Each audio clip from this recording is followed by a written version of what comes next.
दोस्तों, आज हम देखेंगे रचना के दृष्टि से वाक्य के भेद।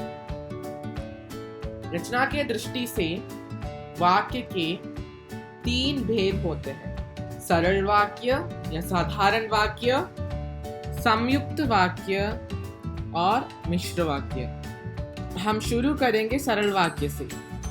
अंग्रेजी में सरल वाक्य को सिंपल सेंटेंस कहा जाता है। सरल वाक्य में एक उद्देश्य होता है, एक विधेय होता है और सिर्फ एक मुख्य क्रिया होता है। वे वाक्य जिनमें एक उद्देश्य तथा एक विधेय और एक ही क्रिया हो वह सरल या साधारण वाक्य कहलाते हैं। जैसे वह जोर जोर से रोया, यहाँ पर रोया क्रिया है। मोहन घर जा रहा होगा, यहाँ पर जा रहा होगा क्रिया है। ठीक है, तो यह है सरल वाक्य। संयुक्त वाक्य, जिस वाक्य में 2 या 2 से अधिक उपवाक्य मिले हो परंतु सभी वाक्य प्रधान हो तो ऐसे वाक्य को संयुक्त वाक्य कहते हैं। दूसरे शब्दों में, जिन वाक्यों में 2 या 2 से अधिक सरल वाक्य योजकों, ये सारे योजक शब्द हैं, और एवं तथा या अथवा जैसे से जुड़े हो, उन्हें संयुक्त वाक्य कहते हैं। सरल शब्दों में जिस वाक्य में साधारण अथवा मिश्र वाक्य का मेल संयोजक अव्ययों द्वारा होता है उसे संयुक्त वाक्य कहते हैं। उदाहरण के लिए, वह सुबह गया, शाम को लौट आया। ये दोनों इंडिपेंडेंट है और ये दोनों को योजक शब्द के साथ जुड़ाते हैं।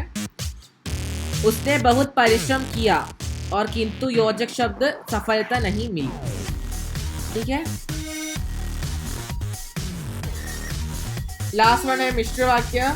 जिस वाक्य में 1 से अधिक वाक्य मिले हो किंतु एक प्रधान उपवाक्य और एक आश्रित उपवाक्य।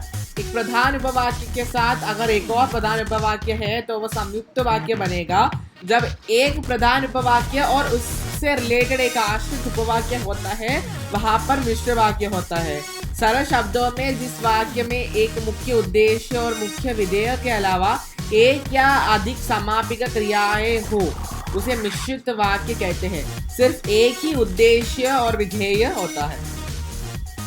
दूसरे शब्दों में, जिन वाक्यों में एक प्रधान उपवाक्य हो और अन्य आश्रित उपवाक्य हो तथा जो आपस में क्योंकि जितना उतना जैसे आदि से मिश्रित मिले जुले हो। जब 2 ऐसे वाक्य मिले जिनमें एक मुख्य उपवाक्य तथा एक गौण अथवा आश्रित उपवाक्य हो तब मिश्र वाक्य बनता है। उदाहरण के लिए, मेरा दृढ़ विश्वास है, क्या है कि भारत जीतेगा। सफल वही होता है, कौन सफल होता है? जो परिश्रम करता है।